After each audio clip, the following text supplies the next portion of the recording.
In this video, we're going to be talking about why your agency isn't scaling and how to stop working inside the business. Now, if you don't know who I am, my name is Toussaint Gilbert, personally grown and scaled my own digital marketing agency. I occasionally do numbers such as $30,000 in a single week, 15K in a single day, 11K days, 93 clients in 90 days, and $106,000 in a single month. All right.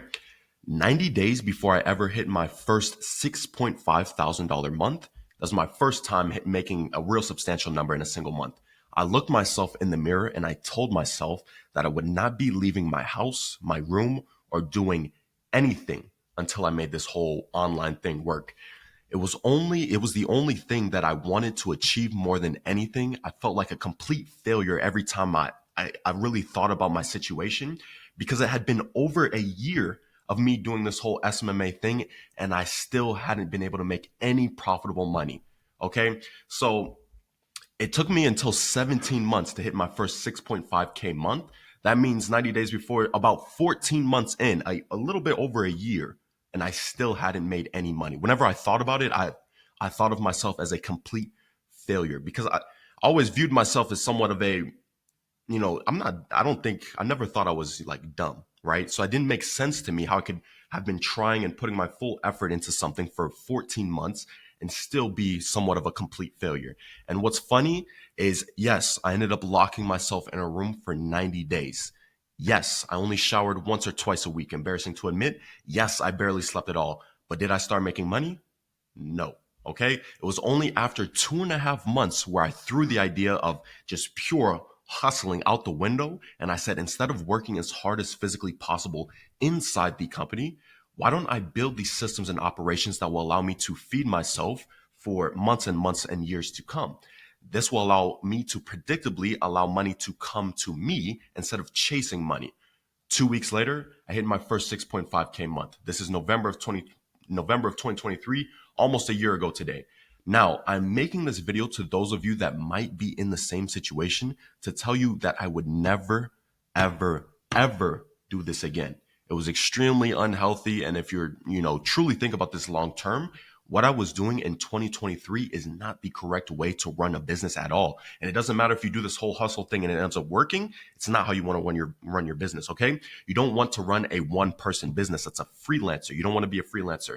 The bottom line, you need to systemize your company. Okay. Now, there are many hats that need to be worn in a successful company. This is why you need to build the foundation of your business on systemizing everything. Now, if we were to think about systemizing absolutely everything, you have you at the top, the pioneer, you have a company integrator and manager, marketing, sales, appointment setting team, client success team, operations, and finance. And you have all of these things below that. Now, let me tell you the cool thing about an agency and the cool thing about SMMA. Simple. You have you at the top, CEO. I like to have an assistant that helps me with these like mini tasks, operator, then have your marketing, sales, client fulfillment and success team, then finance. Simple. Okay. Everything should be SOP'd and systemized from the start. This prevents you from running into chaos when your business actually begins to grow. And trust me, it will. It's only a matter of time. Okay. But you need to be prepared. Now, the goal with your whole operations and systemizing everything is to make it as simple as possible. Simple scales, complex fails. Every department in a business has the main goal of making the business more capital. And it doesn't matter what the department is. It could be like anything. The whole function of it is to bring more revenue to the business. If it didn't bring more revenue to the business, it wouldn't even be a department. Okay. So you have marketing and sales, which obviously everybody understands how this can bring more revenue to the company. One, you're going to drive more appointments to make more money. With marketing, sales, you close more deals to make more money. Okay. You have delivery, finance, and legal. Delivery, you're going to deliver more results to get more case studies and more referrals to ultimately make more money. Finance, track your expenses, save more money in order to inevitably make more money. Legal, stay out of trouble to make more money because trouble is expensive. Okay. Now, when your company is structured like this, your fulfillment and client delivery is smoother, which makes your clients much, much more happy. So let's talk about systemizing your thinking. Okay. So normal scaling, someone's going to work very hard. They'll see some growth, but What comes next is chaos. Things get out of control. The business then starts losing money. The business, certain systems and things in the business begin to then break. You then make poor short-term decisions to fix things immediately. This means you sign bad clients because you need capital immediately, or you make bad hires. And making bad hires is honestly, I'll tell you myself, I've made bad hires before. This, it's something, if you don't have like a someone to help you and you're really making your mistakes the first time, this is something you have to learn the hard way. You have to learn the hard way what it means to have bad people on your team that just fuck shit up, actually. So make poor short-term decisions to fix things immediately. When you sign bad clients, you're going to get bad results for that client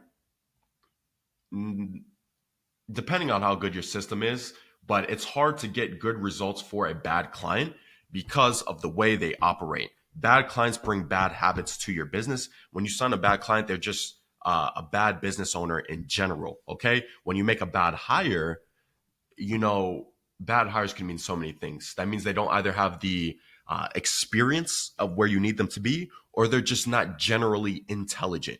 And now these are two very hard things to cover for. Experience, the last thing you kind of want is for somebody to be practicing on your business, practicing on your time, practicing on your capital.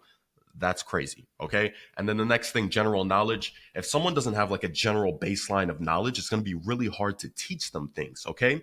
And that's simply because, you're trying to teach them, whether it's a basic or slightly advanced topic, you're trying to teach them something they don't have general knowledge. They're going to be generally really confused, not know what the hell you're talking about. It's crazy. Okay.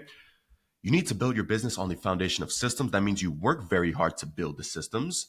You see noticeable growth. Instead of chaos, you have leveraged systems. So instead of running into this path, instead your business runs predictably, systematically, which leads to scaling. Your systems do the work. Your team functions correctly and does the right work. Okay, that's a big. So this is big. Okay, there's two things that will lead to success. Actually, three. It's one, knowing exactly what you should be doing. Two, doing what exactly you should be doing with some skill. And then three, doing it fast. Okay. And ultimately, this is what leads to success and profitability. Okay. The thing is, everything from your offer to acquisition to sales to your operations, all the way to fulfillment is built on the back of systems, leverage, and first principle thinking. Okay. To start off, these are the three main things you need to have systemized immediately. First, it's your way of getting attention. Two, your way of converting attention. Three, your fulfillment and delivery. Okay, so way of converting attention, this means not only appointments to sales calls, but also sales calls to client. Okay, lay out every task. And if you're wondering how do you build these systems, do them yourself. Lay out every single task that you did to complete this, and then build SOPs on how to complete every single task. Okay, here's an example of an SOP. You have your onboarding SOP. This is the first thing you want to systemize when it comes to fulfillment, because it's the first touch point of contact to begin fulfilling the client. Okay, always work in order. So you lay out all the tasks. This is exactly what happens before the payment. You send them the invoice, you send them the contract. Post payment, okay, they're going to fill out their onboarding form. You have onboarding automations that fire, text and email welcome flows, set up their go high level. Next is actually getting on your onboarding call. Now, what happens on that call, which leads to this, right? Lay out everything. This is exactly how you want to have your business run. All right, I'm currently doing free one-on-one consultations. If you want help systemizing your business, building real operations that will feed your business for the long term, feed you, your family for the long term, okay? You want to make a great offer and actually get your clients the results they deserve, book a free call. Let's talk, all right? See you in the next video.